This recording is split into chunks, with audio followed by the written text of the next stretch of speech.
Halo anak-anak, selamat berjumpa kembali dengan Bu Nike dalam pembelajaran Bahasa Indonesia kelas 7. Bagaimana kabar kalian hari ini? Tetap sehat dan selalu semangat kan? Baik, silahkan persiapkan buku catatan dan alat tulismu sebelum mengikuti pembelajaran. Selamat mengikuti pembelajaran anak-anak.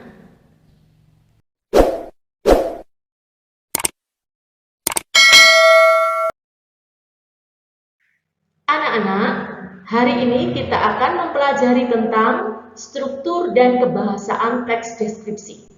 Tentu saja bersama saya, Bu Nike.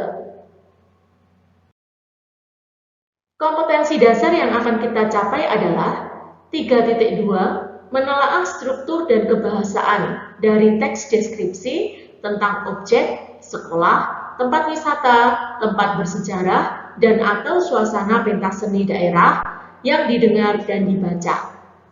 KD 4.2, menyajikan data, gagasan, kesan dalam bentuk teks deskripsi tentang objek, sekolah, tempat wisata, tempat bersejarah, dan atau suasana pentas seni daerah secara tulis dan lisan dengan memperhatikan struktur kebahasaan baik secara lisan maupun tulis. Struktur teks deskripsi. Struktur teks deskripsi terdiri dari 3 bagian. 1. Identifikasi bagian. 2. Deskripsi bagian. 3. Penutup atau simpulan atau kesan. Identifikasi bagian. Berisi nama objek yang dideskripsikan, lokasi, sejarah lahirnya, makna nama, pernyataan umum tentang objek.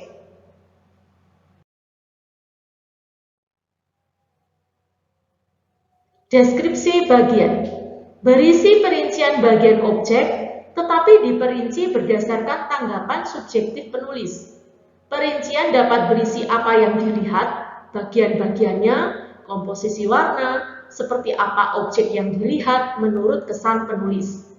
Perincian juga dapat berisi perincian apa yang didengar, mendengar suara apa saja, seperti apa suara-suara itu, atau penulis membandingkan dengan apa.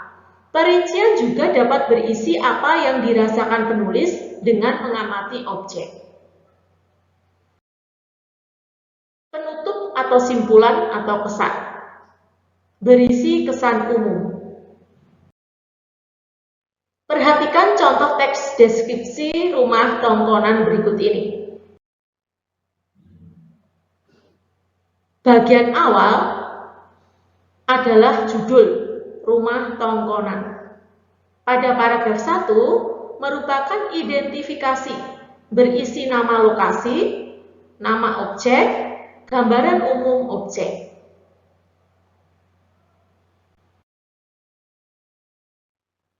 Paragraf 2 merupakan deskripsi bagian.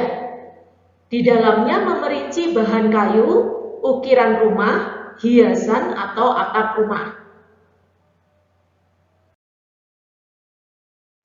Paragraf 3 adalah bagian penutup, berisi kesan umum. Kebahasaan teks deskripsi. Kebahasaan teks deskripsi 1. Menggunakan kata khusus atau kalimat perincian untuk mengkonkretkan. 2. Penggunaan kalimat yang menggunakan cerapan panca indera. 3. Penggunaan kata dengan kata dasar berawalan K, P, T, S. 4. Penggunaan sinonim dengan emosi kuat pada teks deskripsi. 5. Penggunaan kata depan pada teks deskripsi. 6. Penggunaan kata khusus.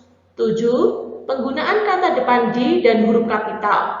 8. Mendaftar kalimat bermajas. 9. Penggunaan pilihan kata yang bervariasi. Mari kita bahas satu persatu. 1. Penggunaan kata khusus atau kalimat perincian untuk mengonkretkan. Kata khusus untuk mengonkretkan, contohnya, warna dirinci menjadi merah hati, kuning muda, hijau toska. Kalimat, ibuku orang yang sangat baik. Kalimat perincian untuk menjelaskan kata baik adalah dia berusaha menolong semua orang. Dia ramah dan tutur katanya lembut kepada siapa saja. 2. Penggunaan kalimat yang menggunakan cerapan panca indera. Seolah melihat. Contoh kalimat, pantai panjang dengan pasir putih. Seolah mendengar. Contoh kalimat, debur ombak pantai terdengar berirama. Seolah merasa. Contoh kalimat, udara sangat terasa segar.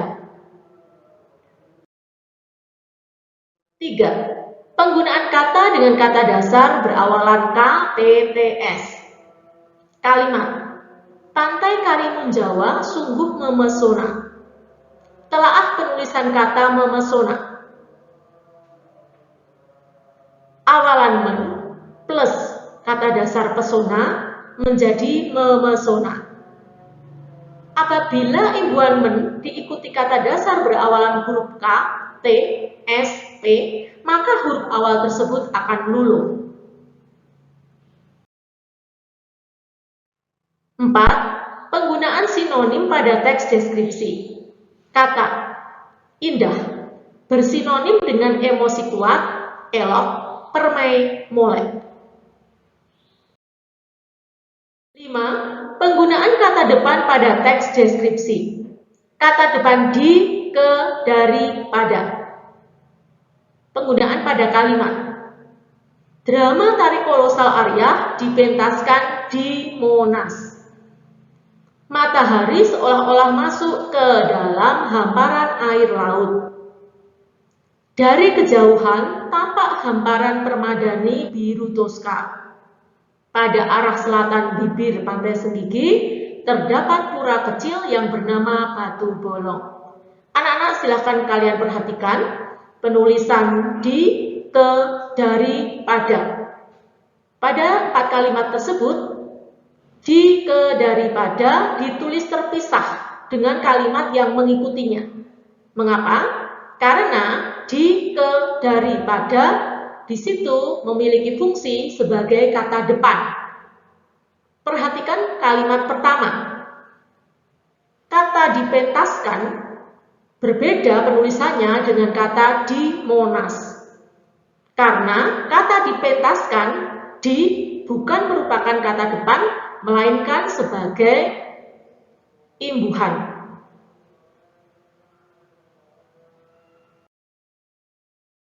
6. Penggunaan kata khusus. Kata umum melihat. Memiliki kata khusus menonton, menyaksikan, memandang, mengamati, dan memperhatikan. 7. Penggunaan kata depan di dan huruf kapital. Penggunaan kata depan di sebagai penunjuk tempat. Contoh, di Lombok, di Toraja. Penggunaan kata depan di sebagai penunjuk arah, contoh di bagian barat rumah Tongkonan. Penggunaan huruf kapital yang tepat pada awal kalimat dan unsur nama geografi. Contohnya, Pantai Senggigi terletak di Provinsi Nusa Tenggara Barat. Perhatikan penulisan Pantai Senggigi, PS menggunakan huruf kapital. Demikian juga Provinsi Nusa Tenggara Barat menggunakan PNTB dengan huruf kapital karena merujuk pada unsur nama geografi. 8. Mendaftar kalimat bermajas. Kalimat angin laut mengelus wajah. Majas menggunakan majas personifikasi atau memberi sifat manusia pada benda. 9. Penggunaan pilihan kata yang bervariasi. Kata indah, elok, permai, molek dapat digunakan dalam kalimat pantai indah nan permai. Nah, anak-anak, demikian tadi pembelajaran kita hari ini. Terima kasih atas konsentrasi dan kesetiaanmu mengikutinya. Semoga apa yang Bu Nike jelaskan ini bermanfaat untukmu. Ingat untuk tetap selalu semangat dan jaga kesehatan. Sampai berjumpa lagi di lain kesempatan. Tuhan memberkati.